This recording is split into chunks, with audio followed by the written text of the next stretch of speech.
என் மூச்சவ பேச்சவ பேசலும் அழகா எனக்குள்ள கலக்கிற ஆக்சிஜன் அளவு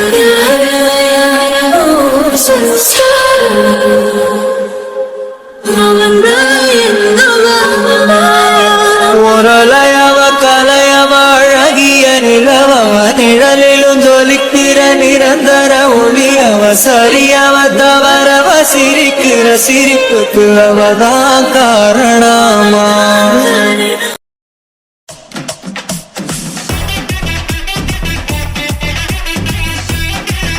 என்னப்பா என்னமோ என்னை பார்த்து சிரிச்சுட்டே இருக்கீங்க? அது ஒண்ணும் இல்லம்மா, முரளி தம்பி யார கல்யாணம் பண்ணாலும் கல்யாணம் பண்ணிக்கிட்டோம். நீ எதுக்கு அதை பத்தி கவலைப்படுற? ஏன்னா நான் அவரோட ஃப்ரெண்ட் இல்ல. ஃப்ரெண்டுனா என்ன மாதிரி ஃப்ரெண்டு? அப்பா எனக்காக அவரு எல்லாமே பண்ணியிருக்காரு. இப்ப அவரு தப்பான வழியில போயிடக்கூடாதுல்ல, அதுக்காக தான்ப்பா நான் சொல்றேன். சரிம்மா, அந்த பொண்ணு என்னை விட அழகான்னு சொல்லி கேட்டியே, அது எதுக்கு? இல்லப்பா, அந்த பொண்ணு அழகா இருந்தா என்ன, சிங்கமா இருந்தா உனக்கு என்ன? கட்டிக்க போறவரு அவரு, அவர் மனசுக்கு பிடிச்சிருந்தா போதும்ல. நீ ஏன் கூட போய் வாழ போற? இல்லப்பா, நான் அந்த பொண்ணோட குரலை கேட்டேன். சரி. ரொம்ப கேவலமா இருந்துச்சு. சரி. இப்படி கேவலமான குரல் உள்ள பொண்ணு பார்க்க நல்லா இருக்க மாட்டால. நான் தான் பார்த்தேன்னு சொன்னேனம்மா, நல்லா அழகா தான் இருக்கா. உண்மையாலுமே முரளி தம்பி கொடுத்து வச்சுவரு, பேர் அழுகியவ. என்ன ஒரு மைனஸ் பாயிண்ட், அவளுக்கு குரல் தான் சரியில்லை. லைட்டா ஆம்பளை குரல் மாதிரி இருக்கும், மற்றபடி கோணத்துல அந்த பிள்ளைய அடிச்சுக்க ஆளே இருக்காது. அப்படிப்பட்ட பொண்ணு உண்மையாலுமே முரளி தம்பிக்கு கிடைச்சது அவர் செஞ்ச பாக்கியமா. இல்லப்பா, அவருக்கு நான் உயிர் தோழி இல்ல. என்ன கேட்காம அந்த பொண்ணை ஓகே சொல்லிட்டாரு. என்னம்மா பேசுற? உன்னை எதுக்கு கேட்கணும்? நாளைக்கு உனக்கே ஒரு பையனை பிடிச்சிருக்குன்னா அந்த பையனை ஓகே சொல்றதுக்கு முரளி தம்பிகிட்டயா கேப்ப? ஆமாப்பா, ஏன்னா அவன் என்னோட ஃப்ரெண்ட் இல்ல, அதனால நான் அவன்கிட்ட தான்ப்பா கேட்பேன். அந்த மாதிரி தானேப்பா அவனும் இருக்கணும். என்கிட்ட தானே இந்த பொண்ணு நல்லா இருக்கா, எனக்கு ஓகேவான்னு சொல்லி கேட்கணும்ல. இங்க பாருமா, காதலுங்கிறது யாரு மேலேயும் சொல்லி வர்றது கிடையாது. இவங்க நல்ல பொண்ணுதான், இவங்க நல்ல பையன்தான், கல்யாணம் பண்ணிக்கிட்டா உன் வாழ்க்கை நல்லா இருக்கும் அப்படின்னு சொல்ல மாட்டாங்க. பிறகு அது தானா ஆட்டோமேட்டிக்கா வருது. எனக்கு உங்க அம்மா மேல வந்தது காதல். அவ எப்படி இருந்தாலும் அவளை எனக்கு பிடிக்கும். ஒருவேளை முரளி தம்பிக்கு அந்த பொண்ணை பார்க்கவும் ரொம்ப பிடிச்சி போயிருக்கோம், லவ் பண்ணிருப்பாரு. அதுக்கப்புறம் குரல் இந்த மாதிரி இருக்கு அப்படின்றதுக்காக விட்டுட்டு வர முடியுமா? பரவாயில்ல, குரல் தானே, அட்ஜஸ்ட் பண்ணிக்கலாம்னு திரும்பி லவ் பண்றாரு. இதுல உனக்கு என்னமா பிரச்சனை? அதெல்லாம் முடியாதுப்பா, என்கிட்ட கேட்காம அவன் எப்படி லவ் பண்ணலாம்? நான் இதை ஏத்துக்கவே மாட்டேன். நீ இதை ஏத்துக்க மாட்டீங்கன்னா எனக்கு ஒரு டவுட் வருது. என்னப்பா? நீ முரளி தம்பிய சேச்சே, அப்படிலாம் ஒண்ணு இல்ல. இல்லம்மா, நான் என்ன கேட்க வந்தேனா? இல்லப்பா, நான் முரளிய லவ் எல்லாம் பண்ணல. இங்க பாருமா, நீ முரளிய லவ் பண்ணாலும் எங்களுக்கு பிரச்சனை இல்ல. முரளி தம்பி ரொம்ப நல்ல பையன். ஆனா என்ன பண்றது, முரளி தம்பிக்கு உன்னைய விட ஸ்வேதாவை தான் ரொம்ப பிடிச்சிருக்கு. ஸ்வேதா இல்லப்பா, திவ்யா. திவ்யா. திவ்யா, எனக்கும் உன்னைய முரளி தம்பி மாதிரி ஒரு ஆளுக்கு கட்டி கொடுக்கணும் தான் ரொம்ப ஆசை. என்ன பண்றது, உனக்கு கிடைச்ச லக்கு அவ்வளவுதான் போல. அப்பா. என்னம்மா? இல்லப்பா, இப்ப நான் ஒரு பையனை லவ் பண்றேன்னு சொன்னா நீங்க என்ன நினைப்பீங்க? என்ன நினைப்பேன், அந்த பையன் நல்ல பையனான்னு பாப்பேன். இதே முரளியா இருந்தானா கண்ணை மூடிட்டு உன்னை கல்யாணம் பண்ணி கொடுத்துருவேன்.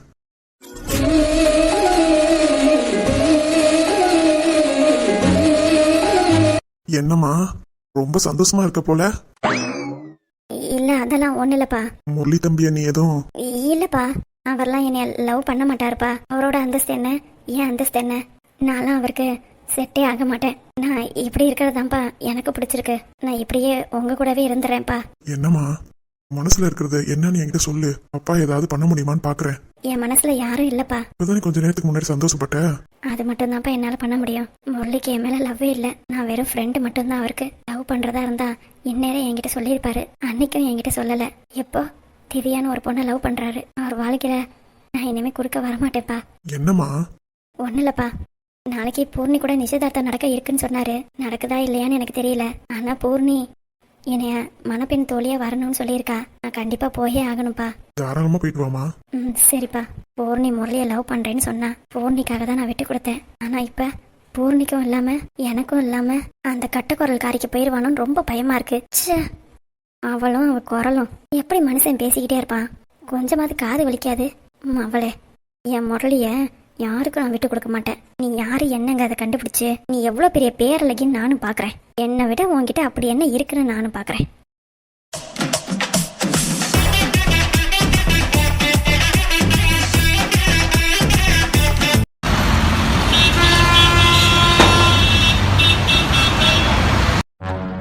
எந்திரிச்சிட்டியா? ஆ எந்திரிச்சிட்டேன். ஆமா நீங்க சாப்பிட்டீங்களா? இன்னும் 4 நாள் தான். எதுக்கு? தீபாவி, நம்ம 2 பேத்துக்கும் கல்யாணம். ஆமால. அதுக்கப்புறம் நீயே வந்து இங்க சமைச்சு கொடுக்க போற. எனக்கு சமைக்க தெரியும்ல? ஆ சமைக்க தெரியும், இருந்தாலும் கொஞ்சம் கொஞ்சம் யூடியூப் பார்த்தா சமைப்பேன். ஆத்தாடி, நல்ல சமையல சாப்பிடலான்னு பார்த்தா நீயும் யூடியூப் பார்த்தா சமைப்பியோ? அதெல்லாம் ஒரு பிரச்சனையும் இல்ல. எனக்கு வெங்காயம் தக்காளி மட்டும் கட் பண்ணி கொடுங்க, மத்ததெல்லாம் நான் பாத்துக்கிறேன். என்னது, வெங்காயம் தக்காளி கட் பண்ணி தரணுமா? அப்புறம் எல்லா வேலையும் நானே பார்க்க முடியுமா? வெங்காயம்லாம் கட் பண்ணா என் கண்ணுல இருந்து தண்ணி வரும்டி. நல்லா இருக்கே கதை. என் கண்ணுல இருந்து மட்டும் என்ன பூவா கொட்டும்? என் கண்ணுல இருந்து தண்ணி தான் வரும். பேசாம இப்படி பண்ணிடலாமா? எப்படி? நீ வேணா வெங்காயம் தக்காளி கட் பண்ணி கொடு. ஓஹோ, அப்ப நீங்க சமைக்கிறீங்களா? இல்ல இல்ல, சமையலும் நீயே பண்ணு. அப்புறம் தோரை என்ன பண்ணுவீங்களா? நம்ம சும்மா சும்மா கிண்டி விடுறதெல்லாம் இருக்குல்ல, அந்த மாதிரி வேலையெல்லாம் நான் பண்றேனே. அதுக்கப்புறம் உன்னை லவ் பண்ணிட்டு கிச்சன்ல கொஞ்சம் கசமுசா வந்தேன்னு வையுங்க, அதெல்லாம் முடியவே முடியாது. கிச்சன்ல வந்து நீங்க எனக்கு ஹெல்ப் பண்ணியே ஆகணும். ஏய், நான் இல்லைன்னு சொல்றேன், ஹெல்ப் பண்றேன்டி. ஐ மீன் வெங்காயம் தக்காளி கட் பண்ணி கொடுக்கறது, இல்லைன்னா சமைக்கிறது, அந்த மாதிரி நான் கேட்டேன். கிச்சன்ல வந்து என்னை ரொமான்ஸ் பண்ணிட்டு வேலை பார்க்க விடாம பண்றது, அந்த மாதிரி அதையே நான் கேட்கவே இல்லை. எல்லாம் ஒரு பாட்டு தானே. அப்போ ஒரு முடிவோட தான் இருக்கீங்க. அப்படி இல்லடி. சரி, என்னமோ எங்க அம்மா கிட்ட வீராப்பா சொல்லிட்டு வந்தீங்க. என்ன சொன்னேன்? மாவு இருக்கு, சட்னி நானே வச்சுக்கிறேன், நானே தோசை ஊத்திப்பேன் அப்படின்னு சொன்னீங்க. இப்ப எனக்கு மட்டும் கிச்சன்ல எந்த வேலையும் செஞ்சு தர மாட்டேங்கிறீங்க. நான் அப்படி சொல்லலையே. வெங்காயம் தக்காளி இல்லாத சட்னி. அப்படி என்ன சட்னி? தேங்காய் சட்னிக்கு வெங்காயம் தக்காளி அறிய வேணால. அடப்பாவி, அப்ப டெய்லியும் தேங்காய் சட்னியாவத திங்கிறியா? வேற வழி. அப்படி இல்லைன்னா ஹோட்டல்ல இருந்து வாங்கிட்டு வருவேன். இந்த சாம்பார் சட்னி இருக்குமா, அதை கொஞ்சம் கொஞ்சமா ஊத்திட்டு ஃப்ரிட்ஜ்ல எடுத்து வச்சுக்குவேன். அட கருமமே, இப்படியா சாப்பிட்டு இருக்கீங்க? என்ன பண்றது, எனக்கு ஒரு நல்ல வைஃப் அமையணுமே. என்ன சொன்னீங்க? அப்ப நான் நல்ல வைஃப் இல்ல. இல்லடி, நல்ல வைஃப் அமைஞ்சிருக்குன்னு சொல்ல வந்தேன். டங்கு கொஞ்சம் ஸ்லிப் ஆயிடுச்சு. மவனே, ஏதாவது சொல்லுங்க, அப்புறம் சாப்பாட்டுல எதையாவது கலந்து விட்டுருவேன். அம்மா தாயே, நான் எதுவும் சொல்லல. நீ எது சமைச்சு கொடுத்தாலும் நான் ஆசையா சாப்பிடுவேன், போதுமா? ம். அப்புறம் காலையில என்ன மெனு? காலையிலயும் அதே தோசை சட்னி தான். பேசாம இங்க வாங்களே, எங்க அம்மா சாம்பார் சட்னி எல்லாம் வச்சிருக்காங்க, இங்க வந்து சாப்பிட்டுட்டு போலாம்ல. எனக்கும் ஆசைதான், ஆனா என்ன பண்றது, கல்யாண வேலை நிறைய இருக்கு. என்னை விட கல்யாண வேலை தான் முக்கியமா? இப்போதைக்கு கல்யாண வேலை தானே முக்கியம். அப்புறம் அதை பார்க்காம விட்டுட்டேன்னா நீ எனக்கு முக்கியம் இல்லாத மாதிரி போயிருவில்ல. சரி சரி. வாங்க அங்கிள். யாரு? கீதாவோட அப்பா வந்திருக்காரு. பேசிட்டு கூப்பிடுங்க. சரி சத்யா, போன வச்சிரு. சரிங்க. வாங்க அங்கிள், உட்காருங்க. இன்னும் 4 நாள் உங்களுக்கு கல்யாணம். ஆமா அங்கிள். ராஜு சொன்னா காலையில வந்து நீங்க சொல்லிட்டு போனீங்கன்னு. ஏன் தம்பி பத்திரிக்கைலாம் அடிக்கலையா? ரொம்ப பேரை கூப்பிடல அங்கிள், கொஞ்சம் பேர் தான் கூப்பிட்டுருக்கோம். எதுக்கு பத்திரிக்கை அப்படின்னு சொல்லிட்டு அடிக்காம விட்டாச்சு. அதுவும் இல்லாம அவளுக்கு இந்த 10 நாளே கல்யாணம் பண்ணாதான், அவளும் கொஞ்சம் லேட் ஆக்கிட்டாளா, அதனாலதான் சீக்கிரமா இப்ப கல்யாணத்தை முடிக்கலான்னு இருக்கோம். ரொம்ப சந்தோஷம் தம்பி. நீங்க தான் எனக்கு அப்பா ஸ்தானத்துல இருந்து எல்லாம் பண்ணணும் அங்கிள். கண்டிப்பா பண்ணிடுவோம். ரொம்ப சந்தோஷமா இருக்கு தம்பி. அப்புறம் இன்னொரு விஷயம். சொல்லுங்க அங்கிள். முரளி தம்பி எப்படிப்பட்டவரு? ரொம்ப நல்ல பையன்தான். கீதாவுக்கு முரளியை தான் ரொம்ப பிடிச்சிருக்கு. அது எனக்கு நல்லாவே தெரியுது தம்பி. பின்ன என்ன அங்கிள்? ஆனா அவ ஒத்துக்கவே மாட்டேங்கிறா. முரளி தம்பி என்னென்னமோ பண்ணி பாக்குறாங்க. இவதான் இதுலயும் பிடி கொடுக்காம அமைதியாவே இருக்கா. இப்பதானே ஸ்டார்டிங் ஆயிருக்கு, போக போக சரியாயிரும் அங்கிள். யாரு?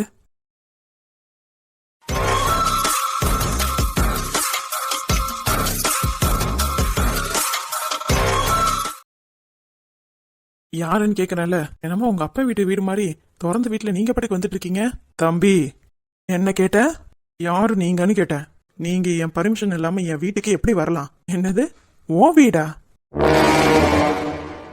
பின்ன ஓ வீடா? டேய், நம்ம யாரு என்னங்கிறது இன்னும் அந்த ஆளுக்கு தெரியாது போல. யாரா நீனு என் வீட்டுக்குள்ளாரே வந்து என்னையவே அதிகாரம் பண்ற? தம்பி, இதெல்லாம் நீ கேப்பான்னு எனக்கு தெரியும். டேய் மோடுமுட்டி. அண்ணே, அந்த பத்திரம் இருந்துச்சுல? ஆமாண்ணே. எடுத்துட்டு வந்தியா? எடுத்துட்டு வந்திருக்கேனே. அத இந்த தம்பி கிட்ட கொடுங்க, பார்த்து தெரிஞ்சுக்கிட்டோம். என்ன பத்திரம்?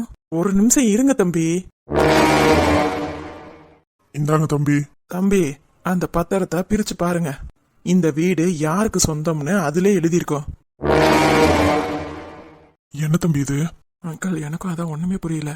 சரி, அந்த பத்திரத்தை பிரிச்சு பாருங்க. சரி.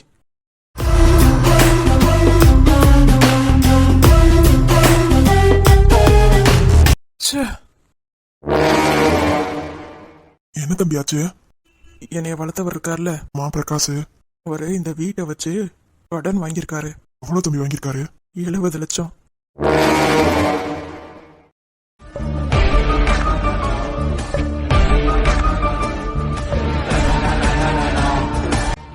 பாத்தீங்களா தம்பி, உங்க அப்பா, அதாவது உங்க வளர்ப்பு அப்பா, இந்த வீட்டை அடமானமா வச்சு 70 லட்சம் என்கிட்ட கடனா வாங்கியிருக்காரு. அதுக்கான பத்திரம் தான் அது. இன்ன வரைக்கும் வட்டி கூட கட்டல உங்க அப்பா. அதுவும் தெளிவா அதுல எல்லாமே எழுதிருக்குல்ல. நீங்க படிச்ச பிள்ளை தானே. ஒண்ணு, நீங்க 70 லட்சம் தரதா இருந்தா இந்த வீட்ல நீங்க தாராளமா இருந்துக்கலாம். அப்படி தர முடியலனா இந்த வீடு எனக்கு தான் சொந்தம். தம்பி, முன்னாடியே நோட்டீஸ்லாம் கொடுக்காம திடீர்னு வந்து கேக்குறீங்க? ஐயா, நீங்க கேக்குறதெல்லாம் வாஸ்தவம் தான். ஏற்கனவே 2-3 வாட்டி அவரோட அப்பா இருக்கும் போதே வந்து கேட்டிருக்கோம். அவரு தான் இந்தா தரேன் அந்தா தரேன் இழுத்தடிச்சாரு. இப்பதான் ஊருக்கு போயிட்டு வந்தேன். அப்பதான் கேள்விப்பட்டேன் அவரோட அப்பாவை போலீஸ் கூட்டிட்டு போயிடுச்சுன்னு. சரி, வீடும் போயிடக்கூடாதுன்னு தான் நான் வந்தேன். நான் வந்ததுல எந்த தப்பும் இல்ல. நீங்க யார வேணாலும் வச்சு மூவ் பண்ணிக்கங்க. 70 லட்சம் தந்தீங்கன்னா இந்த வீடு உங்களுக்கு, அப்படி இல்லையா இந்த வீடு எனக்கு. அவ்வளவுதான். என்ன தம்பி இதெல்லாம்? இந்த வீடு உங்க பேர்ல இல்லையா? இல்ல அங்கிள், நான் எங்க அப்பா பேர்ல தான் வாங்கினேன். அதுதான் நான் பண்ண பெரிய தப்பு. அப்பவே மாத்திரணும்னு நினைச்சேன். சரி மாத்திக்கலாம் அப்படின்னு சொல்லி விட்டுட்டேன். ஆனா இவ்வளவு பெரிய அமௌண்ட் இந்த வீட்டை வச்சு வாங்குவார்னு நான் நினைச்சு கூட பாக்கல. ஒரு நாள் என்கிட்ட பத்திரத்தை கேட்டாரு. நானும் அப்பா தானேன்னு கொடுத்துட்டேன். அப்ப நினைக்க தோணல. இது ஃபுல்லா என் உழைப்புல வாங்கினது அங்கிள். படிக்க வச்சது வேணா அவரா இருக்கலாம். நான் சொந்த முயற்சியில சம்பாரிச்சது. தம்பி, என்கிட்ட இருக்கிற பணம். ஏன்னா அங்கிள், அது உங்க பணம். நீங்க என்கிட்ட அனுப்புனது ஒரு 20 லட்சம் இருக்கும். ஆமா தம்பி, இப்போதைக்கு வேணா அதை கொடுத்து விடுவோம். வேணாம் அங்கிள், அது கொடுத்து விட்டு மீதி 50 லட்சத்துக்கு எங்க போறது? என்கிட்ட எல்லாம் கையில காசு இல்ல. தம்பி, வேணா இப்படி பண்ணலாமா? பேங்க்ல வேணா லோன் போட்டு பார்க்கலாமா?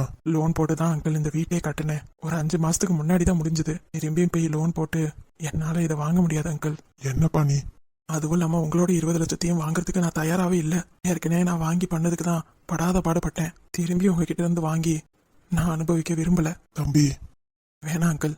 எங்க அப்பாவை நம்பி அவர் பேர்ல சொத்து வாங்கினேன் பாருங்க, அதுதான் நான் பண்ண பெரிய தப்பு. அப்பவே என் சத்யா சொன்னான், வீடு வாங்குறதா இருந்தா உன் பேர்ல வாங்குடா அப்படி இப்படின்னு சொன்னான். அப்ப எல்லாம் எனக்கு புரிஞ்சுக்க தெரியல. அப்பவே நான் சத்யா பேச்சு கேட்டு இருந்தேன்னா இந்த நிலைமைக்கு ஆளாயிக்க முடியாது. தம்பி, இந்த ஒரு வீடு தானே உங்களுக்கு இருக்கு? ஆமா அங்கிள். இன்னும் 4 நாள்ல கல்யாணம். சத்யாவை எப்படி தம்பி இந்த வீட்டுக்கு கூட்டிட்டு வருவீங்க? அதான் அங்கிள் எனக்கு ஒன்னும் புரியல. என்னடா அவங்களுக்குள்ளாரே குசு குசுன்னு பேசிக்கிறாங்க. பேசட்டும் விடுங்க தலைவரே. பேசி முடிவெடுத்துட்டு அதுக்கப்புறம் எதை கொடுத்தாலும் லாபம் தானே. ஆமாண்டா, நீ சொல்றதும் கரெக்டு தான். கொஞ்ச நேரம் அமைதியா இருந்து பாப்போம். இப்ப கல்யாணத்தை எப்படி அங்கிள் நான் நடத்த போறேன் நினைக்கும் போது ரொம்ப கஷ்டமா இருக்கு. தம்பி, நான் வேணா ஒரு யோசனை சொல்லட்டுமா? என்ன அங்கிள்? நீங்க வேணா தப்பா நினைக்கலனா என் வீட்டுல வேணா வந்து இருங்களேன். இல்ல அங்கிள், உங்களுக்கு எதுக்கு சிரமம்? ஹலோ, என்னையா என்ன குசு குசுன்னு பேசிட்டே இருக்கிய? ஒழுங்கு மரியாதையை இப்பவே வீட்டை காலி பண்ண சொல்லுங்க. எந்த இதுவும் பண்ணாம திடீர்னு வீட்டை காலி பண்ண சொன்னா நாங்க என்னத்த பண்றது? அதெல்லாம் எனக்கு தெரியாது. நான் 2 மாசத்துக்கு முன்னாடியே இந்த நிக்கிறானே அவனோட அப்பங்கிட்ட எல்லாத்தையும் கொடுத்தாச்சு. அவன் அப்ப மறைச்சேன்றதுக்காக நான் என்ன பண்ண முடியும்? எனக்கு இனிமேலாம் டைம் இல்ல. நாங்க சீக்கிரமாவே இந்த வீடு பால் காய்ச்சி இங்கிட்டு வரணும். இன்னைக்கே காலி பண்ணா நல்லது. பேசிக்கிட்டு இருக்கோம்ல, கொஞ்சம் பொறுவேன். அதெல்லாம் முடியாது பெருசு. இன்னைக்கே இப்பவே காலி பண்ணணும். உடனே காலி பண்ணுனா உங்களுக்கு தேவையான திங்ஸை எடுக்கிறதுக்கு கொஞ்சமாவது டைம் வேணா? ஓ அப்படியா? அப்ப சரி, இன்னும் 3 மணி நேரம் தான் டைம். 3 மணி நேரம் டைம்குள்ளார உனக்கு இங்க என்னெல்லாம் வேணுமோ அதெல்லாம் எடுத்துட்டு போயிரு. என்ன டீலிங் ஓகே தானே? சரி போ. 3 மணி நேரம் கழிச்சு வந்து பாப்பேன். காலி பண்ண மாட்டேன் அது பண்ண மாட்டேன்னு சொன்னீங்க, நான் போலீஸ் ஸ்டேஷனுக்கு போயிருவேன். நாங்க தான் 3 மணி நேரத்துல காலி பண்ணி தரோம்னு சொன்னோம்ல, எதுக்கு தேவையில்லாதெல்லாம் பேசுற? நீ கிளம்பு. எங்களுக்கு தேவையானதை எடுத்துக்கிட்டு நாங்களே கிளம்பிடுறோம். நடந்தா சரிதான். இப்ப என்ன அங்கிள் பண்றது? இது பொண்ணு வந்து என் வீட்டை கேக்குறாங்க. கொஞ்ச நேரத்துக்கு முன்னாடி கூட என் சத்தியாட்ட நல்லா தான் பேசிக்கிட்டு இருந்தேன். நீ வந்துதான் இங்க சமைச்சு கொடுக்கணும் அப்படிலாம் பேசிக்கிட்டு இருந்தேன். காம நேரத்துல அப்படியே டோட்டலா மாறிடுச்சு. வாழ்க்கைனா இதுதானா? தம்பி, எது நடந்தாலும் நன்மைக்குன்னு நினைச்சுக்கோங்க. இப்போதைக்கு என் வீடு இருக்கு, நீங்க வாங்க தம்பி, அங்க போலாம். இல்ல அங்கிள், ஏற்கனவே உங்களுக்கு நிறைய கஷ்டத்தை கொடுத்துருக்கேன். மேற்கொண்டு அங்க வந்து இருந்து உங்களுக்கு இன்னும் கஷ்டத்தை கொடுக்க எனக்கு விருப்பம் இல்லை. நான் வேற ஏதாவது வாடகை வீடாவது பாத்துக்கிறேன். என்ன தம்பி, நீங்க தானே சொன்னீங்க அப்பா ஸ்தானத்துல இருந்து நீங்க தான் எல்லாம் பண்ணணும்னு. அப்பா வீட்டுக்கு வரதுக்கு எதுக்கு தயங்குறீங்க? உங்களுக்கு யாரும் தெரியாதவங்க இல்லைல்ல. ராஜுவும் உனக்கு தெரியும், கீதாவையும் உனக்கு தெரியும், என்னையும் உனக்கு தெரியும். அப்படி இருக்கும்போது எங்க வீட்டுல நீங்க தங்கிக்கங்க தம்பி. யாரும் எதுவும் சொல்ல மாட்டாங்க. 5 நாள் தானே. சத்யா வந்ததுக்கு அப்புறமா வேணும்னா தனியா வீடை பார்த்து வாடகைக்கு இருந்துக்கலாம். இப்ப கல்யாணம் நடக்க போகுது. நான் தானே அப்பா முறையில எல்லாம் பண்ண போறேன். என்ன தம்பி யோசிக்கிறீங்க? நீங்க சொல்றதெல்லாம் கரெக்டு தான் அங்கிள். திடீர்னு இந்த மாதிரி நடந்து போச்சு. இது சத்யாவுக்கு தெரியாம தான் பாத்துக்கணும். ஏன் தம்பி எப்படி சொல்றீங்க? அது அவளால அவன் நினைச்சிட்டானா? அப்படிலாம் அந்த பாப்பா நினைக்காது தம்பி. சத்யாவை காயப்படுத்த என்னால முடியாது அங்கிள். ப்ளீஸ் தயவு செஞ்சு நீங்க எதுவும் சொல்லாதீங்க. இல்ல தம்பி, நான் எதுவும் சொல்ல மாட்டேன். இது சத்தியம். ரொம்ப தேங்க்ஸ் அங்கிள்.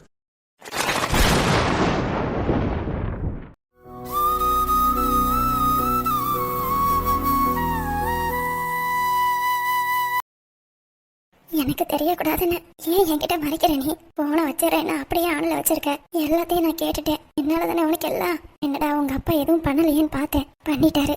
நான் உன்னை கல்யாணம் பண்ணிக்க கூடாதுன்னு தான் அவர் இவ்வளவும் பண்றாரு. அவர் நினைச்சது நடக்க கூடாது. கண்டிப்பா நான் உன்னை கல்யாணம் பண்ணிப்பேன்டா. சந்தோஷமா வாழ்ந்து உன்னோட வீட்டை நம்ம 2 பேருமே மீட்கலாம். ஆதி, நீ எதுக்காகவும் வருத்தப்படக்கூடாது. உனக்காக நான் இருக்கேன். எப்பவுமே நான் இருப்பேன்டா.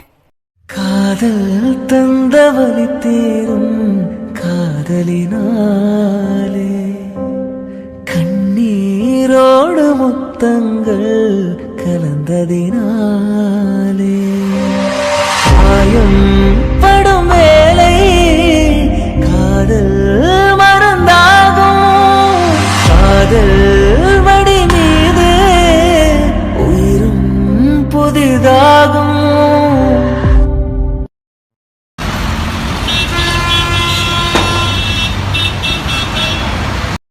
வாங்க. என்னம்மா அமிர்தா, என்ன பண்ணலாம்னு முடிவு எடுத்திருக்கீங்க? டாக்டர், உங்களுக்கு குழந்தை வேணும். சரிங்க, அது ட்ரீட்மெண்ட்டை ஸ்டார்ட் பண்ணிடலாம். நீங்க 1 மாசத்துக்கு மருந்து சாப்பிட்டு தான் ஆகணும். அடுத்த மாசத்துல இருந்து அமிர்தாக்கு ட்ரீட்மெண்ட் ஸ்டார்ட் பண்ணணும். அதெல்லாம் ஓகே தான் டாக்டர். நான் 1 மாசம் மருந்து சாப்பிட்றேன், பிரச்சனை இல்லை. அதுக்கப்புறமா மருந்து சாப்பிட்றது மூலியமா தரிக்கும்னு வெயிட் பண்ண வேண்டாமே? என்ன வேற என்ன பண்ண சொல்றீங்க? அது வந்து பேசாம அமிர்தாக்கு ஐவிஎஃப் பண்றீங்களா? என்ன சார், அவளுக்கு நல்லா இருக்கு. அவளுக்கு எந்த பிரச்சனையும் இல்ல. பிரச்சனை யாருக்குன்னு தெரியும்ல? தெரியும் மேம். என்ன அவளுக்கு போய் ஆபரேஷன் பண்ண சொல்றீங்க? ஐவிஎஃப்லாம் எவ்வளவு பெரிய ப்ராசஸ் தெரியுமா? எவ்வளவு லட்சம் செலவாகும் தெரியுமா? என்னது, லட்சம் செலவாமா? ஆமா சார், நீங்க சொல்ற பில்லெல்லாம் 3 வருஷத்துக்கு முன்னாடி பண்ணது. அதை நினைச்சுக்கிட்டு இங்க வராதீங்க. மேடம், ஐவிஎஃப் பண்ணா கண்டிப்பா குழந்தை தரைச்சிடுங்கிறது உங்களுக்கும் தெரியும், எனக்கும் தெரியும். எதுக்காக வெயிட் பண்ணிக்கிட்டு? அதனாலதான் மேடம் சொல்றேன். இங்க பாருங்க, குழந்தைய பெற்று தரத்துக்கு உங்க ஒய்ஃபுக்கு தகுதி இல்லைன்னு வந்துருச்சா நானே அதை சொல்ல போறேன். நார்மலா நம்ம சேர்ந்திருந்தாலே போதும். நீங்க இந்த மாதிரிலாம் பண்ணிட்டு இருக்கீங்க. இல்ல டாக்டர், எனக்கு உடனடியா ஒரு குழந்தை வேணும். போங்க, ஆசிரமத்துக்கு போங்க. அங்க எவ்வளவோ குழந்தைகள், அனாதை குழந்தைகள் சுத்தி திரிஞ்சுக்கிட்டு இருக்குங்க. போய் எடுத்துக்கங்க. யார் வேணான்னு சொன்னா? இல்ல டாக்டர். சார், ஐவிஎஃப் தான் ஒரே தீர்வு அப்படின்னு நினச்சிங்கன்னா அதுக்கான ஹாஸ்பிட்டல் இது இல்லை சார். நாங்கள் எப்போவுமே பேஷண்ட்டோட ஹெல்த்தையும் பார்ப்போம். ஐவிஎஃப் பண்ணி அதை தாங்குற அளவுக்கு அமிர்தாக்கு தெம்பு இருக்குமா இல்லையான்னு எனக்கு தெரியாது. நான் சொல்கிறது ஒன்றே ஒன்று தான். எவ்வளோ சீக்கிரம் ட்ரீட்மெண்ட்டை ஸ்டார்ட் பண்ணுறீங்களோ அவ்வளோ சீக்கிரம் எல்லாம் நல்லபடியாக அமையும். என்னம்மா அமிர்தா? டாக்டர், உனக்கு ஐவிஎஃப் பண்ணுறதுக்கு ஓகேவா? நோ டாக்டர், எனக்கு ஐவிஎஃப்லாம் ஒத்தே வராது. நான் சும்மா படுத்துருக்கலாம் மாட்டேன். ஏன் டாக்டர், நார்மல் ட்ரீட்மெண்ட்லேயே எனக்கு தரைச்சிரும் தானே? ஆமாம்மா, அந்த அளவுக்கு உனக்கு கெப்பாசிட்டி இருக்குமா? இவருக்கு மட்டும் தானே. நீங்க எதுக்கும் பயப்படாதீங்க சார். நான் கொடுக்குற டேப்லெட்டை ரெகுலராக சாப்பிட்டுட்டு வந்துட்டீங்கனாலே போதும். உங்களுக்கும் எந்த பிரச்சனையும் இருக்காது. நீங்க தேவையில்லாமலாம் யோசிச்சுட்டு இருக்காதீங்க. Okay doctor. ஓகே சார், நான் ப்ரிஸ்கிரிப்ஷன் எழுதி தரேன். மெடிக்கல்ல போய் வாங்கிக்கங்க. 1 மந்த்துக்கு வாங்கிக்கங்க. Okay doctor. இந்தாங்க. இந்த டேப்லெட் மட்டும் சாப்பிட்டா போதும்ல? முதல்ல நீங்க தான் ட்ரீட்மெண்ட்டை ஆரம்பிக்கணும். நீங்க ஃபர்ஸ்ட் ஸ்டெடியா இருங்க சார். அதுக்கப்புறம் மாத்திரமா இருந்தாலும் தானா உள்ளார போயிடும். எதுக்கும் கவலைப்படாதீங்க. என்னை நம்பி வந்துட்டீங்கல்ல, கண்டிப்பா உங்களுக்கு ஒரு குழந்தை கன்ஃபார்ம். Okay doctor. என்னம்மா அமிர்தா? சொல்லுங்க டாக்டர். 1 மாசம் உங்க வீட்டுக்காருக்கு மருந்து கொடுத்துருக்கேன். இந்த மருந்து முடிஞ்சு பீரியடும் ஆனதுக்கு அப்புறம் நீங்க வந்து ஜாயின் பண்ணிக்கலாம். Okay doctor. ஓகே டாக்டர், அப்ப நாங்க கிளம்புறோம். சரிப்பா. எப்ப வரேன்னு சொன்னா என்ன ஆளை காணா? அன்னைக்கு நாங்க ஹாஸ்பிட்டல்ல இருந்து வரும்போது, அதுவும் ஆட்டோல வரும்போது 20 நிமிஷம் தான் ஆகுது. வண்டியில தானே வந்துகிட்டு இருக்கான். 1/2 மணி நேரம் ஆச்சு, இன்னும் வீட்டுல ஆளை காணா. பாவம் என் பையன், கடையையும் பார்த்துக்கிட்டு இவளையும் ஓட்டிக்கிட்டு எவ்வளவு டார்ச்சர் பண்றா என் பிள்ளைய. எதையாவது வாங்கி கொடுன்னு டார்ச்சர் பண்ணிருப்பா. அதான் பாவம் புள்ள தவிக்குது போல. இவெல்லாம் நல்லா இருப்பாளா? சே, என்னடா நீ மட்டும் வர? அவ எங்கடா? அவளா, வர வழியில அவங்க அப்பத்தாவுக்கு ஏதோ உடம்பு இல்லைன்னு சொன்னா, சரி பாத்துட்டு வரட்டுன்னு அவங்க வீட்டுல தான் இறக்கி விட்டேன். என்ன, நீ அவங்க வீட்டுக்கெல்லாம் போனியா? இல்லம்மா, வாசலுக்கு கொஞ்சம் முன்னாடி தான் இறக்கி விட்டுட்டு வந்தேன். அவ கூப்பிட்டுருப்பாளே. கூப்பிட்டா? போயிடாத. அவங்க எல்லாம் இவ்வளோ திமிரா இருக்காங்க.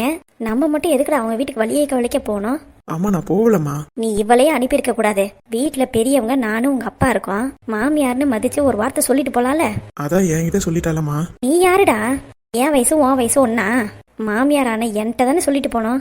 உன்கிட்ட சொல்லனா கூட ஒன்றும் பிரச்சனை இல்லை. ஆனா என்கிட்ட ஃபோன் அடிச்சாது சொல்லணுமா இல்லையா? இன்ன வரைக்கும் ஒரு ஃபோன் கால் வரல. அவளும் அவங்க அப்பத்தாவுக்கு எப்பதான் முடியாம கிடக்கும், நம்மளும் போய் கும்மி அடிக்கலாம்னு நினைச்சுக்கிட்டு இருப்பாப்புல. நீ விட்டுருக்கவே கூடாதுடா. பாரு, நைட்டு வரும்போது என்ன ரூபத்துல மாறி வராங்கிறத பாரு. சரி, அதை விடு. டாக்டர் என்ன சொன்னாங்க? ஐவிஎஃப் பண்ணிக்கலாம்ல? இல்லம்மா. என்னது இல்லையா? ஆமாம்மா, அவளுக்கு நல்லா இருக்கான். ஐவிஎஃப் ஸ்டேஜ் வரைக்கும் போவேணாம் அப்படின்னு சொல்லிட்டாங்க. பின்ன சும்மா ட்ரீட்மெண்ட்னு சொல்லிட்டு காசு பிடுங்களான்னு பாக்குறாங்களா? நீ எல்லாம் ஒரு சல்லி பைசா கூட செலவு பண்ணாத.